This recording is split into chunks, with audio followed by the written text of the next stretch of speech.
经历了亡国之恶的赵匡胤，他深深的明白，像刘知远、郭威这般位于云端之上的权臣节帅，要权衡的利益就太多了。河东之外还有河北，京师之外还有虎视眈眈的契丹大军。冯令公毕竟手上无兵，能做到如此地步，已是意外之喜。大王坐拥河东12州兵马钱粮，带甲10万。要是等到京师那边见了分晓再去摘果子，岂不为天下人所笑？文忠，敌情如何？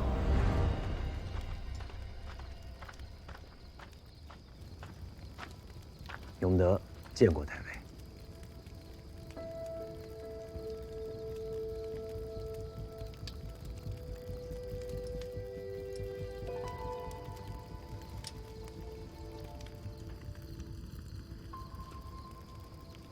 太尉，这位是？这是步军司新任斥候衙牙刘敬业，也是某新收的明灵遗孙。有北面的紧急军情，要禀告大王。开门。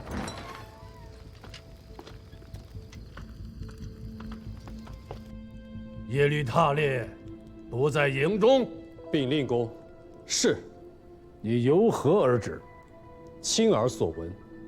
这小子扮作西奴，在灰水河大营中盘桓了月余。你会说西语？回禀太尉，末将出身边地，北面的番话自幼便说惯了。都会说哪些番话？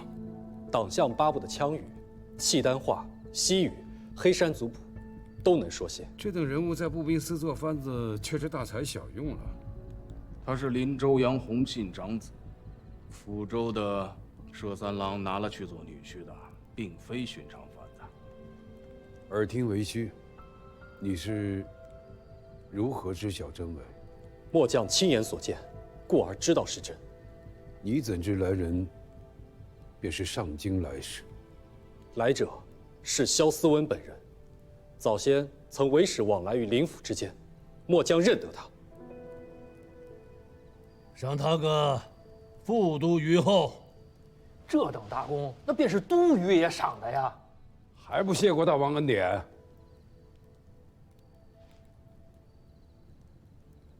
末将谢过令公恩典。下去吧。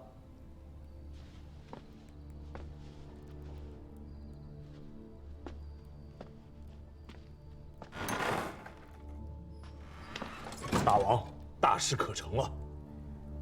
这南边张彦泽重伤，北边走了耶律闼烈，这不是气运，那什么是气运啊？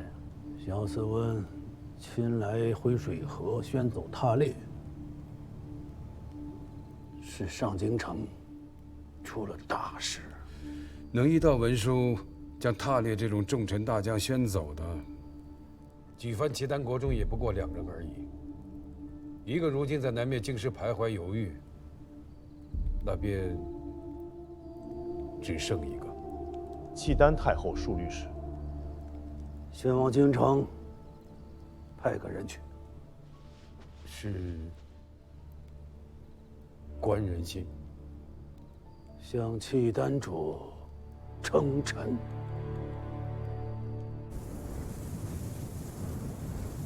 太后把云州的闼烈调回上京，这是在提醒陛下，该北归了。南朝大事已定，臣请陛下回师。汴梁这边总该留一个能做主的人。陛下若不一律杜某，太原刘知远便是不二人选。臣请陛下速做决断，以安内外一句。便是恩上金花银枕，也得选个想睡觉的。太原那边到如今连道成臣的表彰都未曾送达，急吼吼的宣立刘氏，倒仿佛国朝的天子名位一文不值，求着他做一般。陛下与我朝的颜面何存？你陛下。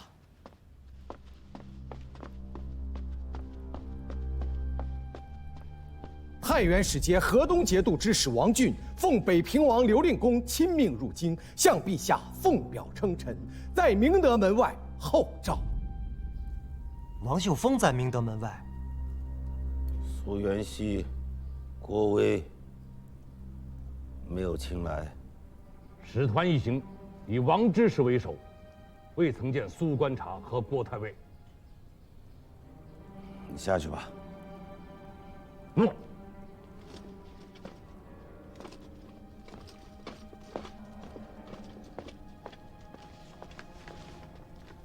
令公，北平王这是假的，不必理他。刘令公若真有称臣之意，来的应该是观察相国或是家父，而如今来的却是秀峰叔父。不过是虚与委蛇罢了。既是不愿称臣，为何要大张旗鼓遣使前来呢？投石问路，收拾人心。京师的人心，在冯令公，在九郎。使君，太原使臣出宫了。可有诏命？太原令公加太师，封晋王，永镇河东。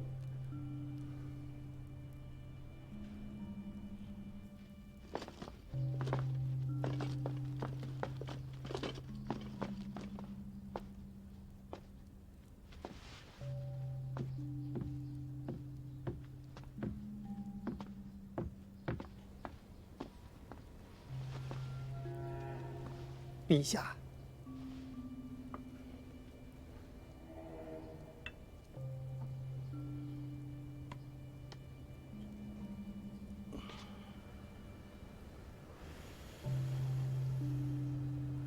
文肃，下官在。小谕开封府，与城南再设2处舟棚，不要以赈济的名义。天快转暖了。大河里的冰要开化了，募集青壮，以工代赈。是。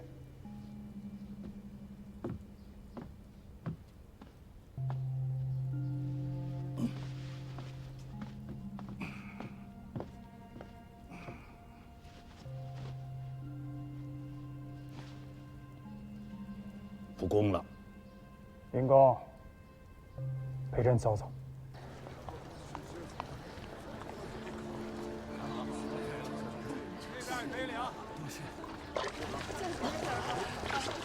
办公室有10万人，汴梁城里没有10万人。京畿12县，唯陈留1处陈园还算完整，却也没有人了。天寒地冻。寒门小户没了口粮，便只能背井离乡，朝着京师来讨口吃的。这才刚刚开始。怎么讲？天气渐渐回暖，往岁今时，朝廷以划拨种粮筹措春耕。今年库房的存粮、种粮，都在兵士和流民的肚子里了。误了节气，便不用再盼收成了。这些百姓当下还能在此讨口粥食，勉强度日。再过2个月，库房的存粮都吃光了，他们终归都要饿死。令公总揽汴梁军政，这难道不是令公的分内之事吗？惭愧，冯道难为无米之炊。内外库食，皆在令公手中。令公到底缺什么？冯道一介昏聩老朽，食不足1盏，情不过1榻，老朽什么都不缺，缺的是他们，是天下。缺什么？缺一个朝廷，一个丰年能平价收粮，再念能施周政绩的朝廷，一个春时拨划种粮，夏岁修治河宫，秋月积领仓石，冬日赈济寒士的朝廷。这些百姓啊，时至今日，菩萨也不能让他们活，唯有你能让他们活着。令公可是肺腑之言，你能做得到吗？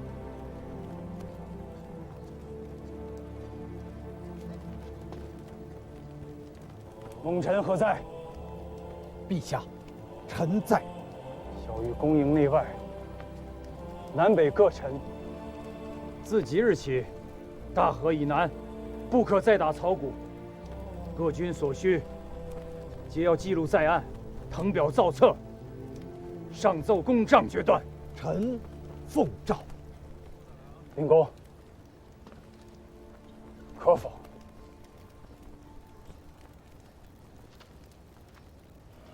乱兵入城，给假3日，强人破门而入，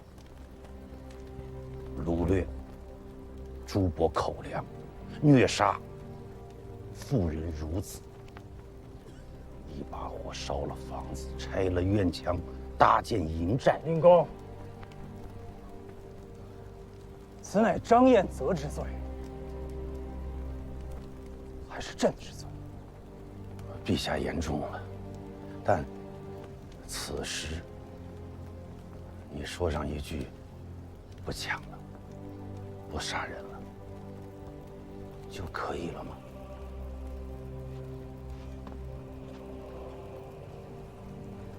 你到底想要什么？谷麦30万斛，种粮3万斛，你有吗？没有。既然没有，冯道与汴梁10万军民，亦不能强你所难，但可退而求其次。何为其次？欠债还钱，杀人偿命。你既然没有谷麦种粮，亦可拿张彦泽的性命来抵。王天光，你这是在要挟陛下。陛下，若如此，杜重威恐生无策之变呢。此话有理。杜重威手握重兵，菩萨都要避之，何况是你？此乃令公的意思，还是太原刘知远的意思？你若不愿为中国之主，那就将公帐从速搬回你的上京。令公还未曾回答。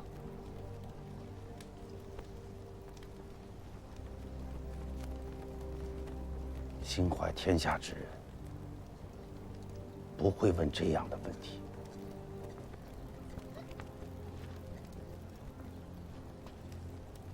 倘若朕杀了张彦泽，令公敢保杜重威不反吗？不敢保，但老朽敢赌。杜重威身在腋下，老朽身在京师，无城无兵。若杜重威敢反，老朽的这颗头颅，你拿去便是。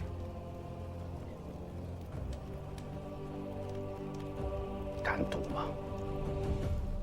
今有司勘罪，查张彦泽者，攀比好财，纵掠梨树，酷猎擅杀，以害市民，纵兵为虐，无探生灵，克扣军饷，军心离散，强占民田，夺人恒产，卖官鬻爵，败坏吏治，逼反庶族，祸起无策，抗旨不遵，悖逆君命，诬陷忠良，残害贤能，荒淫无度，败俗伤风，结党营私，扰乱朝纲，劫杀使节，挑衅邻邦，大罪12，庆南山之主，不足以彰其罪；尽东海之波，未得能迎其恶。拒特大奸，朕启令5刑之诛，着即荐送北市，明正典刑，祭扬名誉，告谕四方。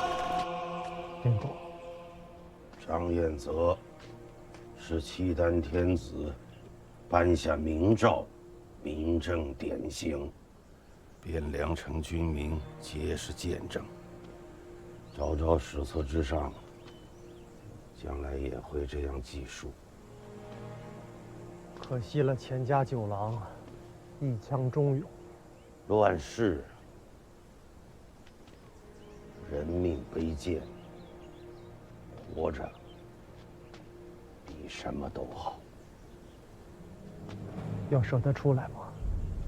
不急，殿上事宜并非小罪，好生将养着他，莫要让人看到他，也莫要让人想起他来。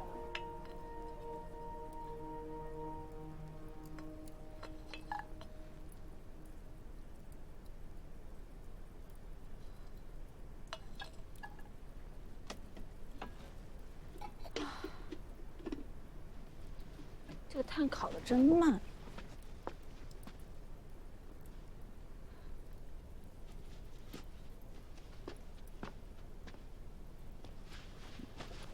又想什么呢？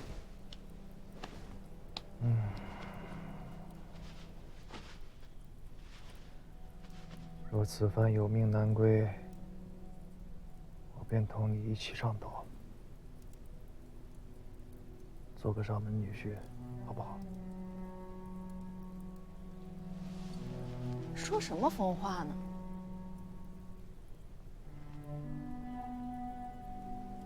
这天下想担大任的人太多，有自知之明的人却又太少。若非如此，也不至于乱成这个样子。我就不掺和了。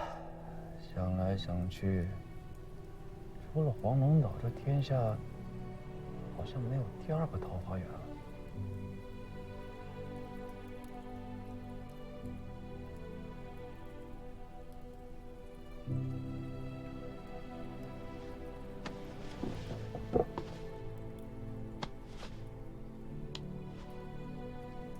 你说的是真心话吗？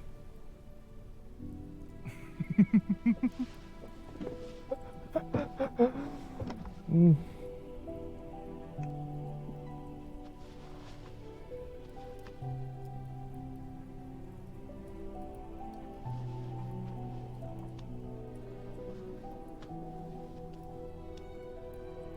你说呢？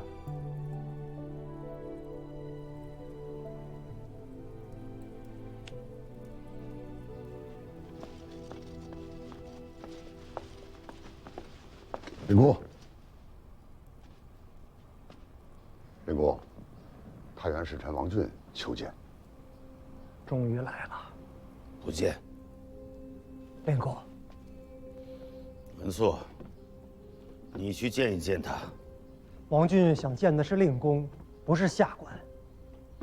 能问的，能说的，老夫与郭家小子都说过问过了，再见。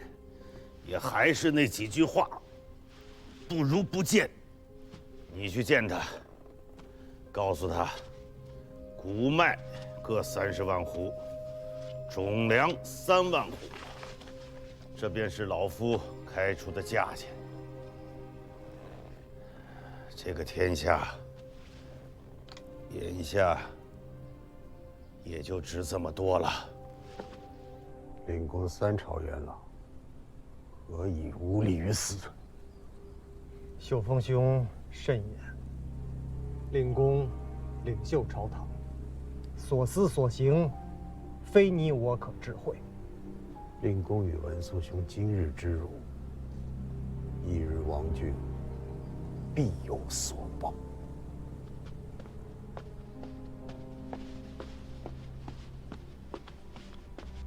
令公不肯见我。是啊，他的原话是：他若还想要性命，这阵子便哪里都不要走动。请太尉上禀令公，国荣有几句肺腑之言，要面陈令公。这干系到令公的一世清誉，还请令公拨冗一见。放手吧，明日重元殿大朝，令公要上殿称臣。契丹大皇帝陛下制曰：朕以好穷倦幼，披诚宝业，总揽义纲，必资同德之贤，赖古功而必成。自尔太尉、中书令、匡国威圣军节度使，燕国公道学通九域，声波南北，侍奉三朝。册命元勋据金册，拜太傅，晋长乐郡王，增邑8000户，时时封1200户。领枢密使，知南面汉儿司事，权汴梁内外兵马。赐牙户、牛头，取朝进不屈，尽忠走马。可。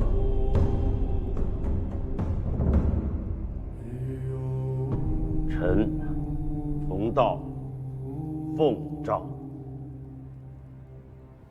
朕得大统，国号之事，还要劳烦太傅。杨氏以隋国公而得统，国号称隋；李氏以唐国公而得统，乃称300年之大唐。陛下基业，得知父祖宗社诸庙，虽不得大唐敕封，却沿袭自松漠都督府旧制。松漠以辽地为治所，陛下称国，号可曰辽。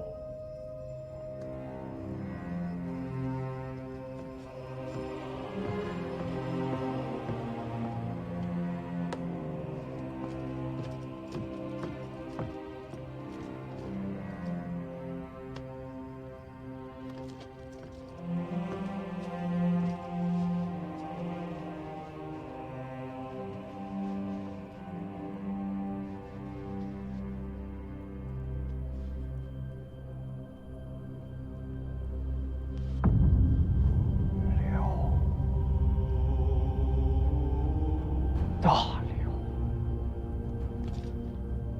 太傅所奏，颇合古意，国号称辽，臣复议之。臣复议。好，那便定国号辽。祖宗庇佑，大辽永兴。陛下，万寿无疆。大辽永兴，陛下万寿无疆。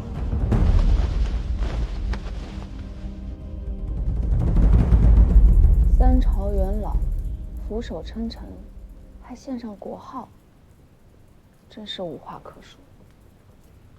却不知冯令公翌日有何面目？复见桑相公于地下。桑相公若是不死，今日只怕也要真臣。衣冠南渡，一历700载，天下文气节义，不过淮河以北。于今，契丹天子建号大辽，以为北地之主。唯一可虑的，便是河东刘知远。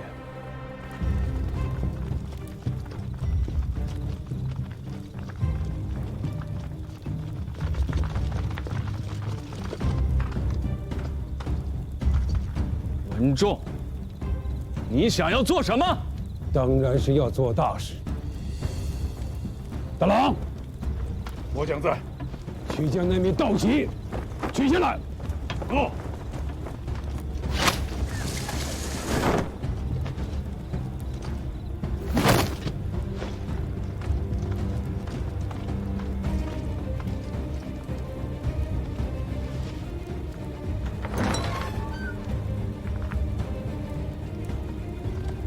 文仲，怎么回事？契丹南来，境势残乱，国祚不有。进士一中，神位无主；社稷有倾颓之危，黎宿有倒悬之苦。河东12州市民兵变，恭请大王以天下苍生为念，诚因切运克己地统，金辉南下，预定中原。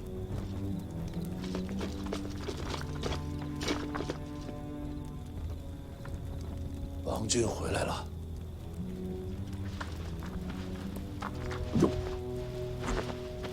文仲，凤林公说，属谷麦各30万户，重量3万户，入京时可为天子。骨瘦实是2代国恩，不能为此不义之事。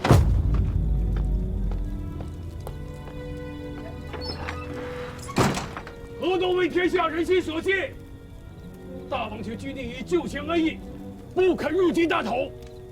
我等受大王恩义赏罚，当气血在庭。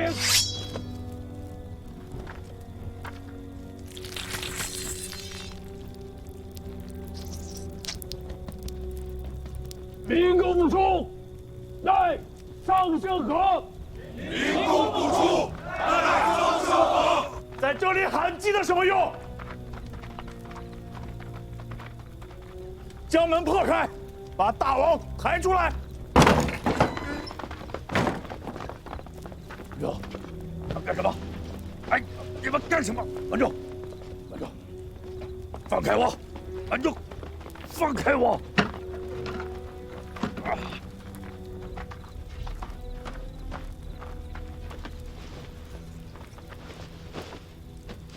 文仲，这叫显公义不义啊！小人小义何足为论？社稷安危，苍生福祉，方为大仁大义。臣苏玉圭，请大王即皇帝位。尔等有陷公义不义呀！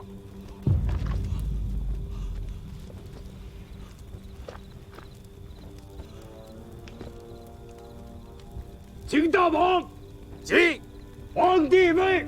请大王即皇帝位。赵匡胤万万不曾想到，一个新的王朝的开始，其过程可以如此的草率和仓促。一个新的中原天子登基，披上的第一件黄袍，居然是一面节度使的道旗。